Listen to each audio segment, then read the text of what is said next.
After years of doubt, my husband finally admitted his feelings for my sister. People say time heals all wounds, but I do not think that is true. Some wounds stay fresh, no matter how many years pass. When I was a kid, my family split apart in the ugliest way possible. My father, Frank, accused my mother, Linda, of cheating on him. To this day, nobody knows if it was just his paranoia or if she really did, but one thing is for sure, Aish never remarried. I was 10 years old when they got divorced, and my little sister, Emily, was just 5. The real kicker was that my father did not believe Emily was his daughter. That was the nail in the coffin for their marriage. When the divorce was finalized, my dad left and my mom kept the house. He agreed to pay for my education, but not for Emily's. He never sent child support for her either, and for some reason, my mom never fought him on it. That is why people believed his accusations if Emily was really his. Why would he refuse to support her? Dad was barely around after the split. Every once in a while, he would show up at my school to pay tuition and hand me a few gifts, but he never stayed long. When I hit high school, I reached out to him. From that point on, he became a regular part of my life. He even came to my wedding, despite mom doing everything in her power to keep him away. Over time, I got closer to him than I ever was to my mother. After I moved to Ohio, Dad visited me twice. I wish those visits lasted longer, but his health started declining. Last year, he passed away from a terminal illness. Mom never liked how close I was with him, and she made sure I felt her disapproval. But nothing enraged her more than when Dad left his entire inheritance to me. He had remarried at some point, but his second marriage was childless. He always told me, "You are my only daughter, and you are the only one who deserves this." Mom and Emily hated that, not just because I got the $400,000 trust fund, but because throughout my childhood, Dad made sure I had everything I needed while Emily barely scraped by. Since Dad handled my tuition himself, Mom could not touch that money. I started receiving child support at the age of 10, and by the time I turned 12, the money went directly to my schools. Sure, Mom used some of it for household expenses and Emily's needs, but she was careful not to push me too hard. She knew if I ever realized what was happening, I could have raised hell. So, I cannot say my mom and sister were outright cruel to me, but they never truly liked me either. They had a strong bond, and I was just there. I was not easy to manipulate, and I think that is why Mom never tried. I was smart not just academically, but in a way that made people think twice before messing with me. Now, here is the real issue. That $400, 000. The second my mom and sister found out about it, they started circling like vultures. They have always relied on me financially in some way, but this time, it was different. I do not owe them a damn thing. The only reason I help them is because they are family, and they do not make much. Mom works as a cashier at a grocery store, and Emily is a sales associate at a boutique. Together, they do not even earn half of what I make. So, I have always felt some responsibility to help. Not because they deserved it, but because I thought it was the right thing to do. A couple of months ago, Mom called me. She said the house was falling apart, cracked ceilings, peeling paint, faulty wiring. She claimed it was getting dangerous to live in. She told me she tried to take out a bank loan, but the interest rates were too high. I knew exactly what she was getting at. She never outright asked me for the money, but she expected me to offer it. I pretended not to catch on. After that call, I started ignoring her. She usually only calls once a month, but that time, she tried 3 or 4 times. When I finally picked up, she told me that the house was no longer safe, especially during storms. This time, she did not bother with the hint. She flat out asked for the money. She promised to pay me back in installments. I asked her how much she needed. She said, $100, 000. I nearly lost it.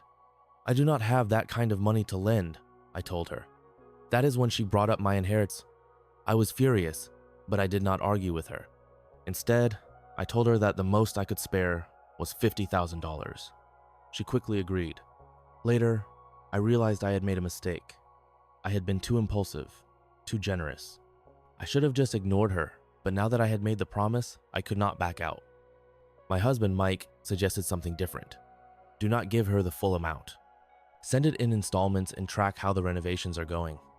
That sounded reasonable to me. I called Mom and told her that I would send the money in portions. I had an old, inactive bank account in Houston, so I reactivated it and transferred $10,000 there. Then, instead of sending her the money directly, I gave her access to that account. She immediately asked, why not just send it to my account? I made up some excuse. The truth was, this was Mike's idea, and I wanted to see how it played out. I had a bad feeling about the whole thing, but I went ahead with it anyway. I just hope she actually pays me back. Though, to be honest, I am not holding my breath. Now, it has been 2 months since I started sending her the money. So far, I have given her $20,000, and I am done. I am not sending another dime. I knew Mom and Emily only treated me nicely when they wanted something, but I did not expect them to stoop this low. If they had just been upfront with me, maybe it would not have hurt so much. But they lied. They played me. And I am about to find out just how deep their deception really goes. I never thought I would find out about my own sister's wedding from a random conversation with an old friend. But that is exactly what happened. A couple of weeks ago, I ran into Jake, a guy I went to school with. His wife, Melissa, works for a wedding planning agency. While we were catching up, she casually mentioned that they were working on a high-end wedding in town. I was only half listening until she dropped my sister's name. I nearly choked on my coffee. I had no idea my sister Amy was getting married. Nobody had told me. No call, no text. Not even a cheap wedding invitation in the mail. I tried to play it cool and asked, "Oh, so is it a small, intimate wedding?" Melissa shook her head. "Not at all. They have got about 100 people on the guest list. Your sister is going all out." I nodded, pretending I was not completely blindsided. But inside, I was furious. Not only had I not been invited, I had not even been informed. The anger did not last long, though. It was quickly replaced by confusion. Amy had always struggled financially. Just like Mom, she worked retail. She barely made ends meet. So where was she getting the money to pay for a fancy venue, high-end catering, and designer decorations? A nasty thought crept into my mind. I pulled out my phone and checked the bank account where I'd been sending money for Mom's house renovations. The balance? $0. My heart pounded. I called Mom immediately. "Did the renovation work start?" Her voice was unusually cheerful. "Yes, we hired a company, but they have not started yet." That was a lie. I felt it in my gut. Up until that moment, I was not entirely sure if they were using me. I wanted to believe that maybe, just maybe, they were being honest about needing the money for the house. But now I knew. They had taken my money and dumped it into Amy's extravagant wedding. For a moment, I considered flying back to Austin and seeing the house myself. But I decided against it. Instead, I called the only person I could trust, Aunt Susan, my father's sister. She lived a few blocks away from Mom's house, so I asked her if she knew anything about Amy's wedding. She sighed. "Oh, honey, I was wondering when you would call. Yes, she is getting married. And no, I was not invited either. Your mother does not like our side of the family. That is nothing new." Then she hesitated. "Listen, their wedding has become the talk of the neighborhood. People are wondering where the money is coming from. That house? It looks brand new. Fresh paint, brand new furniture. The place looks like a magazine ad." I almost dropped my phone. Mom had told me the house was falling apart, that they could not afford basic repairs, that it was dangerous to live in. But according to my aunt, the house was sparkling. That is when another realization hit me like a truck. 6 months ago, Mom had asked me for $20,000 for a knee replacement surgery. I called her back, keeping my voice calm. "Hey Mom, remember when you had your surgery? My friend's dad needs the same thing. Can you send me the doctor's contact info?" She stammered. Oh, sweetie, I do not remember the name. It was so long ago." I pressed further. "Well, what about the hospital? Or the clinic?" Silence. Then a sudden, "Hello? Hello? I think my signal is cutting out." And the call ended. She had hung up on me. When I called back, her phone went straight to voicemail. I sent her a text. She ignored it for days. I did not need her to confirm it. I already knew. The $20,000 I sent for her surgery went into the house renovation. And the renovation money? That was going straight into Amy's dream wedding. Aunt Susan called me again, sounding frustrated. "I should have told you this earlier, but Amy's engagement party was held at your mom's house. They set up a whole fancy event on the front lawn. White lilies everywhere. Champagne and wine flowing like a 5-star hotel." I felt sick to my stomach. I had no idea that my mother and sister had been living a lavish lifestyle, playing the role of struggling victims just to get money out of me. That was it. I blocked them. No more money, no more calls, no more texts. I wanted nothing to do with him. Amy, who had never called me in years, suddenly started ringing my phone nonstop. I did not pick up. Mom sent me text after text, each one angrier than the last. We are family! You cannot abandon us! Amy needs this wedding. Do not be selfish. Your father would be ashamed of you. I was done. It did not matter that I made more money than them. It did not matter that Dad had left me an inheritance and left them nothing. They were parasites, and I was finally cutting them off. But I was not going to stop there. I was going to ruin my mother's perfect little princess's wedding. The aftermath? At first, my silence confused them. Then it frustrated them. Mom tried to reach me one last time through my husband, Mike. I had already warned him not to answer, but Mike is too soft-hearted for his own good. So when she called him, he picked up. She immediately burst into tears. Mike, please talk to her. She has ghosted us. We need the money for the renovation. The work is halfway done, and she backed out of her promise. Mike, being the great guy he is, spilled everything. Linda, she knows. She knows about the wedding. She knows where the money went. That is why she cut you off. I wanted to smack him in the head. I had planned to let them stew in their own mess for a while, but now the truth was out. Mom lost it. She started calling and texting me nonstop. Apologies. Excuses. Lies. It was a misunderstanding. I borrowed money for the house and was just repaying it. I was going to tell you everything. I finally replied, I will only talk if you tell me the full truth. She agreed. I called her, and she confessed everything. Amy had wanted a grand wedding, but they had no money. So they came up with a plan. Amy said we should tell you we needed money for the house because we knew you would never say no. She admitted that the house was never falling apart. They fixed it months ago with my money. Why did you not just ask me outright for wedding money? I asked. Mom hesitated. Amy did not want to ask for a favor.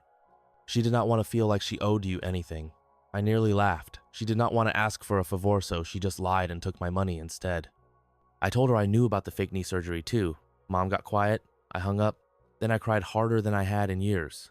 Not because I lost money, not because I was tricked, but because my own mother had played me like a fool. And the worst part, she was not even sorry. I held it together during the phone call.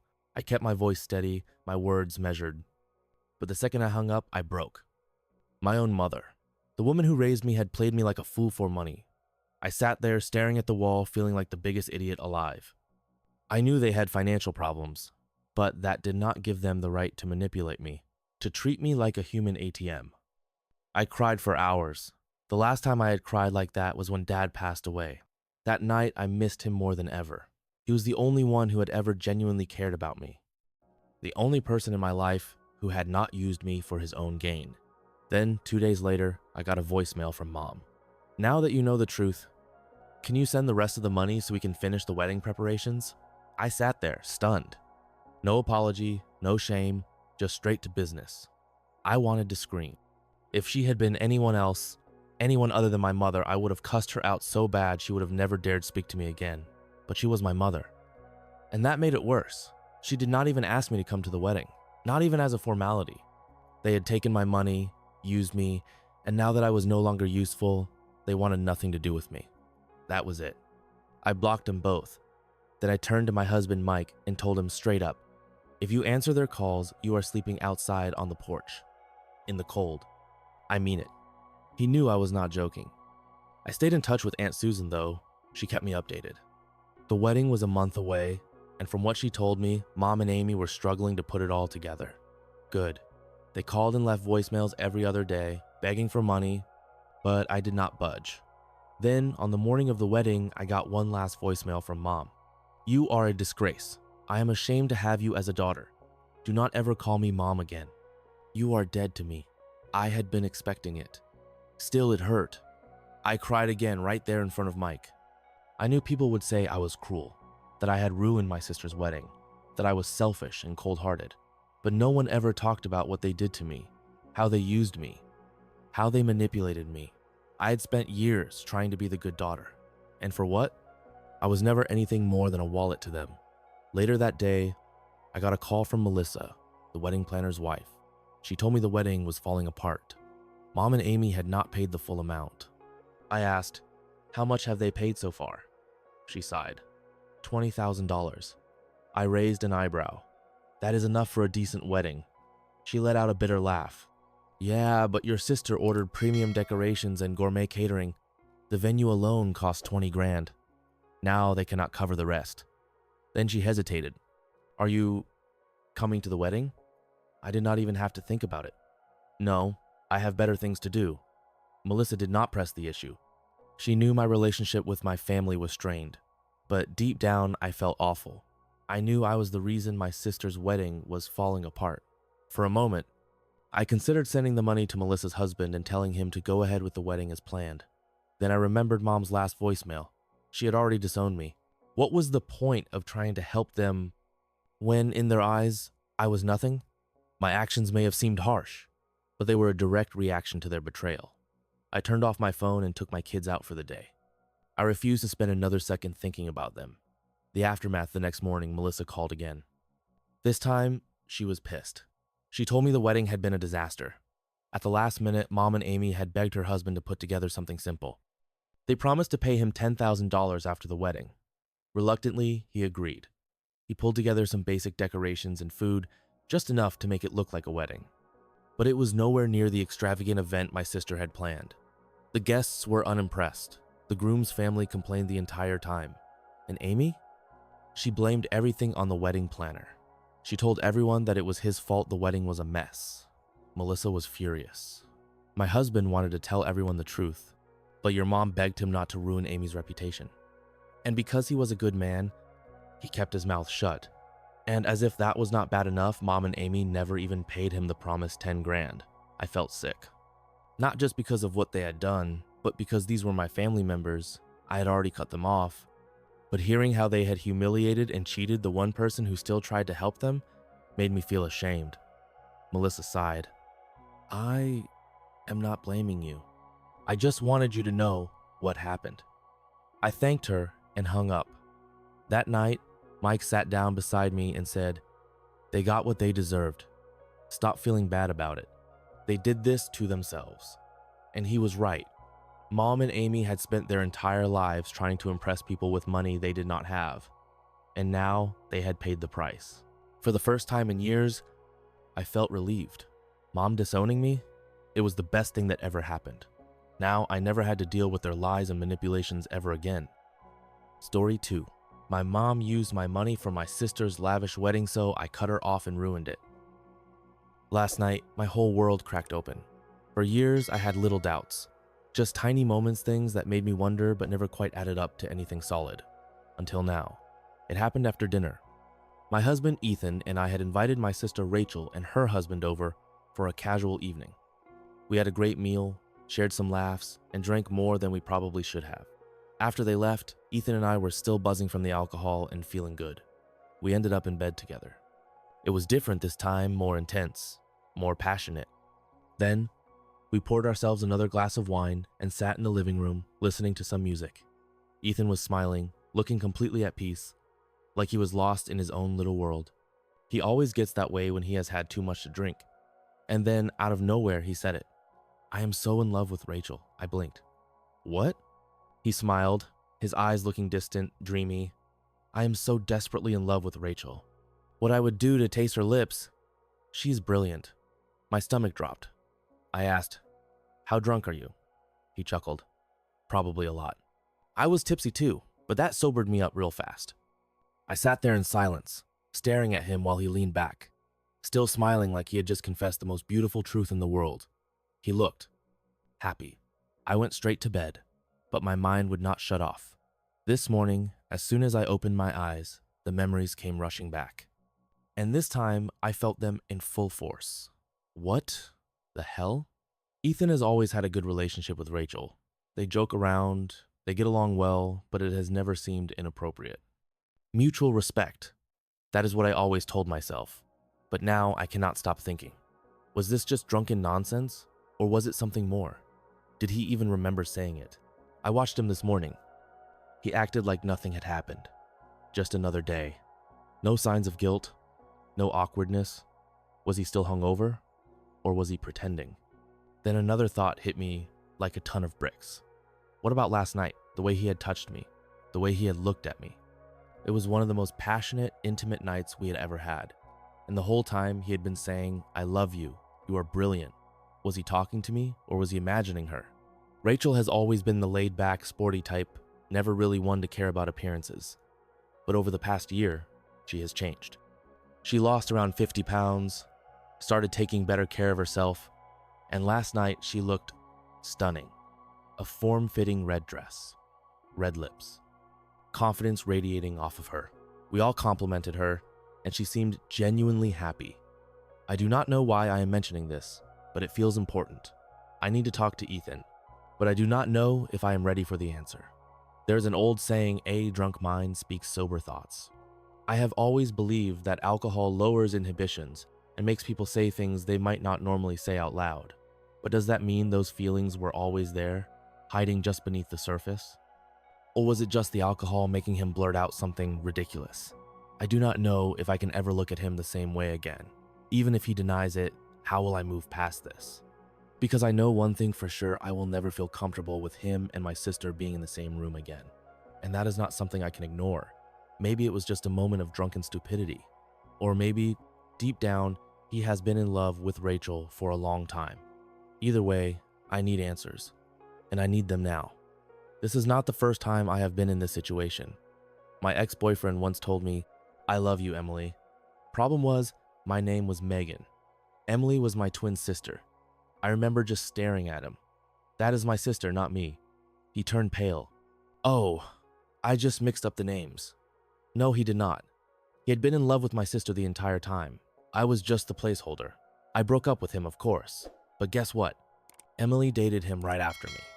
We grew up in a toxic household, where we were always compared and pitted against each other.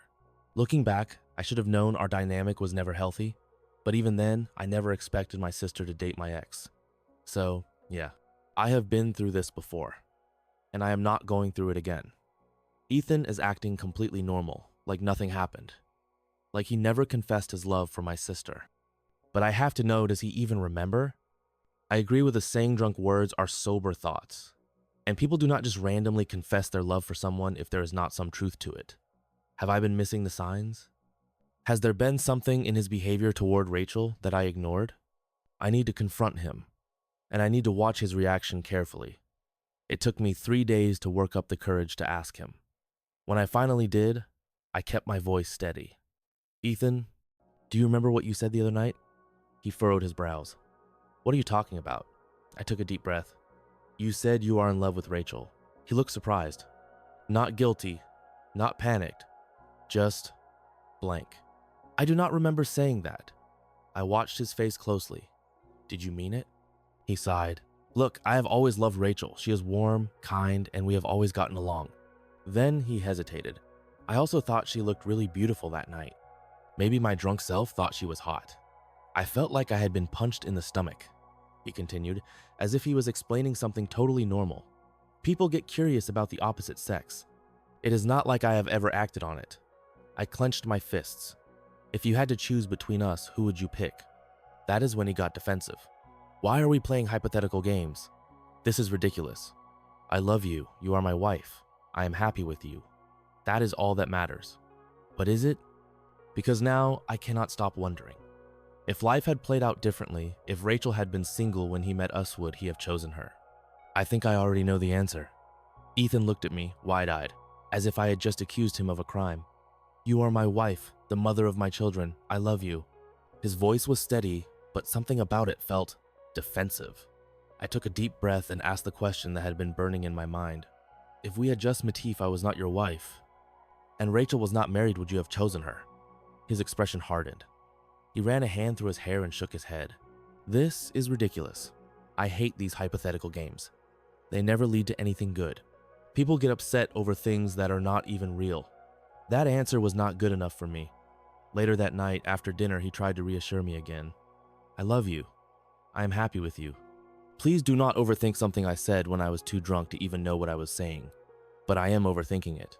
Because I cannot just pretend it did not happen. I wish I could let it go. I wish I could believe him, but I cannot.